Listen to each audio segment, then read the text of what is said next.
Assalamualaikum warahmatullahi wabarakatuh. Saya Desa Fitri, mahasiswi semester 4, Program Studi Pendidikan Agama Islam Lokal B. Di sini saya akan menjelaskan materi dengan judul Hakikat Peserta Didik dalam Perspektif Islam, guna memenuhi tugas mata kuliah Filsafat Pendidikan Islam dengan dosen pengampu yakni Bapak Amiruddin SPD MPDI. Hakikat peserta didik dalam perspektif Islam yang akan membahas mengenai pengertian peserta didik, karakteristik peserta didik, dan juga akhlak peserta didik di dalam Islam. Pendidikan di dalam Islam secara umum bertujuan untuk menjadikan hamba Allah yang berserah diri dan menjaga fitrah keagamaan yang dimiliki oleh seseorang sampai akhir hayatnya. Pendidikan memiliki peran untuk membina manusia sehingga menghasilkan peserta didik yang memiliki karakter melalui pokok-pokok ajaran Islam seperti akidah, ibadah, dan juga akhlak.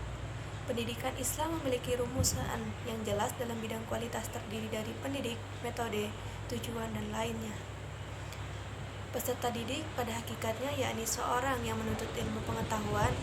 Pada dasarnya, peserta didik mempunyai masalah pokok, permasalahan dan perhatian yang penting untuk diteliti. Bahkan, seorang pendidik harus mendidik dengan baik sehingga terbentuk peserta didik yang berakhlakul karimah, sehingga juga sesuai dengan tujuan yang diharapkan di dalam perspektif Islam. Pengertian peserta didik. Peserta didik adalah makhluk yang berada di dalam proses perkembangan dan pertumbuhan menurut fitrahnya masing-masing. Mereka memerlukan bimbingan dan pengarahan yang konsisten menuju ke arah titik optimal kemampuan fitrahnya. Di dalam pandangan yang lebih modern, anak didik tidak hanya dianggap sebagai suatu objek atau sasaran pendidikan, melainkan juga mereka harus diperlukan sebagai subjek pendidikan. Di antaranya adalah dengan cara melibatkan peserta didik dalam memecahkan masalah di dalam proses pembelajaran. Berdasarkan pengertian ini, maka anak didik dapat dicirikan sebagai orang yang tengah memerlukan pengetahuan atau ilmu, bimbingan, dan juga pengarahan. Dalam bahasa Indonesia, ada 3 sebutan untuk pelajar, yaitu murid, anak didik, dan peserta didik.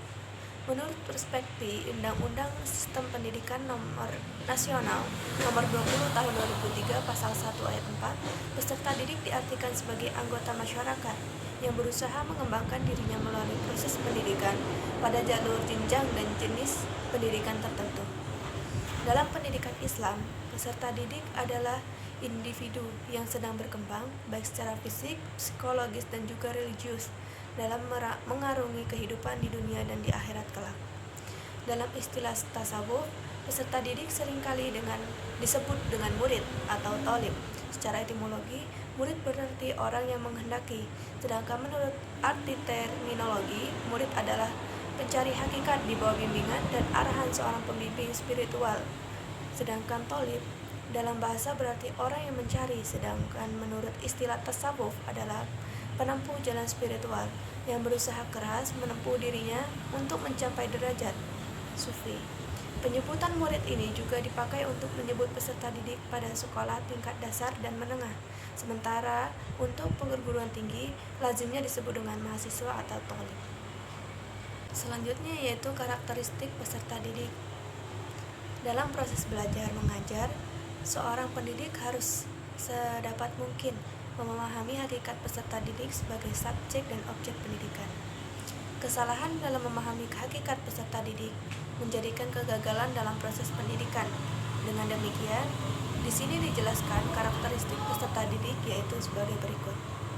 Yang pertama, peserta didik bukan miniatur orang dewasa.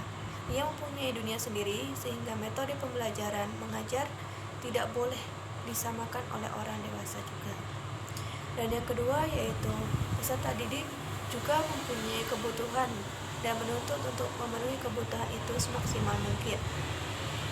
Selanjutnya yang ketiga yaitu peserta didik memiliki perbedaan antara individu dengan individu yang lain, baik perbedaan dari faktor endogen atau fitrah maupun eksogen atau lingkungan yang meliputi segi jasmani, sosial, bakat, minat, dan lingkungan sekitar yang mempengaruhinya. Selanjutnya yang keempat yaitu peserta didik dipandang sebagai kesatuan sistem manusia. Yang kelima, peserta didik merupakan subjek dan objek sekaligus dalam pendidikan yang dimungkinkan dapat aktif, kreatif, serta juga produktif. Yang keenam yaitu peserta didik mengikuti periode-periode perkembangan tertentu dan mempunyai pola perkembangan serta tempo dan iramanya.